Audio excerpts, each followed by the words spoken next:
Okay, good guys, no, meron tayong ginagawa ditong Sharp automatic washing machine. So nagkakaroon daw ito guys ng error, no. So nandito tayo ngayon guys sa Parañaque, no. So Parañaque yung service natin ngayon. So antayin natin guys lumabas yung error niya, no, para makita natin kung ano ang problema. So sabi ng customer guys, nag-error daw. Kasi yung washing machine na ito ginagamit lang nila pang dryer. No, so tingnan natin kung anong error ang ilalabas nito.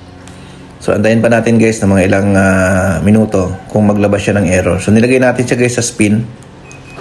Ayan, naglabas nga siya guys ng E2 error. So, ito guys, E2 error sa Sharp. Common to, no? Common problem ito guys, no? So, ang gagawin natin dito guys, check natin to yung likod. So, ang ginagawa namin guys sa Sharp kapag nagkaroon ng E2 error, ang problema kasi nito yung kanyang bomb switch or yung door switch din, no? So, ang ginagawa namin guys, binabypass na namin kasi pabalik-balik siya, no? Sa experience kasi namin, kahit palitan mo siya guys, after mga ilang months, bumabalik. So, pabalik-balik siya ng problema kasi nga, connected siya dito sa pinto, no? So, sa close open ng pinto, doon siya nasisira, no? So, ang ginagawa namin, binabypass na namin to, hindi na namin siya pinapalitan. So, ini-explain na natin sa customer na once na operational yung washing, wag nilang tawag dito diretso na, wag na nilang buksan yung pinto kasi nga hindi nahihinto yan kapag binuksan yung pinto. So itong wire dito guys, ito yung ating ipagko-connect na lang, no?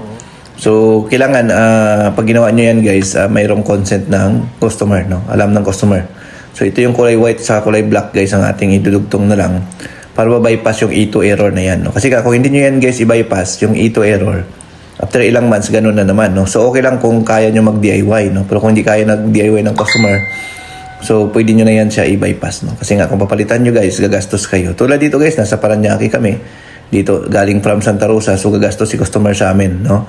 Ng service fee, toll and gasoline. So, kung hindi natin i-bypass yan, after 3 months, papagawa na naman sila ulit.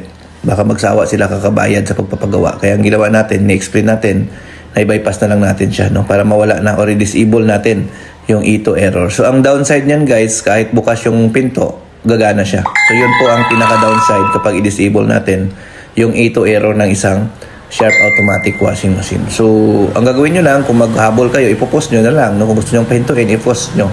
Huwag nyo pahintuin na buksan lang ng pinto. Kasi ang purpose niyan guys, pag binuksan mo yung pinto, doon siya magkaroon ng error. Hihinto yung operation ng washing. So, yun, no? So, explain din natin sa customer na dapat pag naglalabas sila, walang batang maglalaro dyan kasi yun ang purpose nun. Safety switch kasi yun ang pinto, no? Dapat walang bata dyan na magbukas-bukas ng washing machine kapag naglalabas sila. Ayan. So, option pa rin naman ni customer, no? So, explain natin. Kung gusto niya naman palitan, pwede naman natin palitan kung willing naman sila gumastos. Okay, thank you, bye-bye.